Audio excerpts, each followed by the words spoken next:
conflit psychologique peut devenir un conflit biologique? Eh bien, nous avons une pensée, dans notre pensée on pense, et on a l'impression d'être logique. Consciemment, je pense, je raisonne, et nous avons une pensée, 60 000, 70 000 pensées par jour. Nous avons un cerveau qui reçoit nos informations, et quand on pense à quelque chose, le rôle du cerveau, c'est de chercher des solutions. C'est toute une étude sur la chimie cérébrale, parce que les animaux ont un cerveau reptilien, c'est la sécurité, les besoins fondamentaux, les petits, le nid, le toit. Nous aussi, on a un cerveau reptilien qui nous fait peur, et au fur et à mesure de l'évolution des espèces et de la magie des renaissances, il y a un limbique. Les animaux domestiques, le cheval, le chien, on leur apprend des trucs, ils vont le reproduire, c'est l'apprentissage. Et notre limbique, il dit ben moi je fais ce que je peux, je ne sais pas. Il faudrait leur dire fichez-moi la paix, je vais demander à mon meilleur ami préfrontal, parce que nous, contrairement aux animaux qui n'ont que leurs pattes pour courir, nous, on est créatifs. Et le rôle du cerveau, c'est de chercher des solutions. Et il écoute tout ce que vous dites. Il faut faire très attention donc à ce que l'on dit. Et en fonction de ce que l'on se dit, le corps va expérimenter, va exécuter les ordres du cerveau. Donc ça se passe bien, mais la pensée c'est comme l'eau. Vous ne pouvez pas prendre l'eau dans vos mains. L'eau est fluide, c'est le wu wei en chinois. Et le rôle du cerveau, c'est de chercher des solutions. Alors théoriquement, quand on a un problème, il faudrait demander à notre cerveau de s'en occuper. Ce n'est pas en général ce que l'on fait. Alors, dans ma pensée, tout d'un coup, si vous vous arrêtez sur une pensée, qu'est-ce qui se passe? Il y a 3 façons d'être malade. La première façon d'être malade, c'est que j'ai un choc émotionnel soudain. 2 minutes avant, j'étais en très bonne santé. 2 minutes après, je suis massacrée de douleur. C'est une femme, par exemple, ou le professeur Hammer, qui est cancérologue, je vais plutôt prendre cet exemple-là, il avait toujours interdit à ses enfants d'aller en vacances tout seuls pour ne pas faire de bêtises avec leurs copains. Mais quand son fils Dirk a eu 19 ans, il est allé camper avec ses copains en Corse.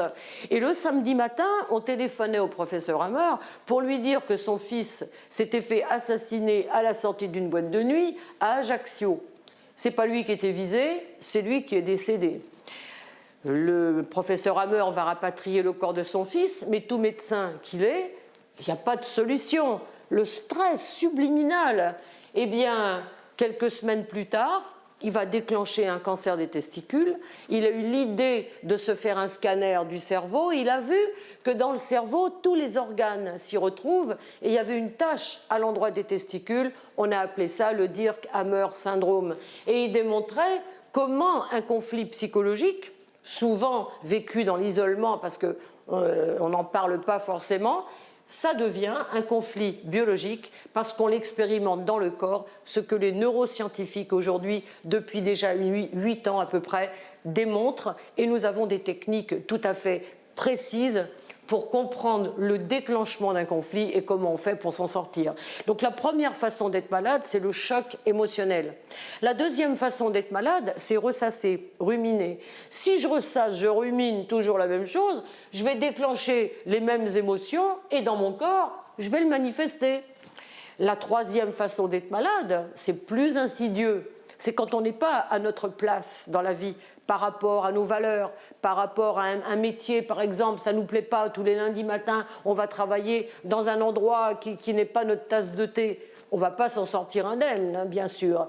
Donc, dans ces 3 façons d'être malade, déjà, il y a un art de trouver, mais quel est ce fameux déclenchement ?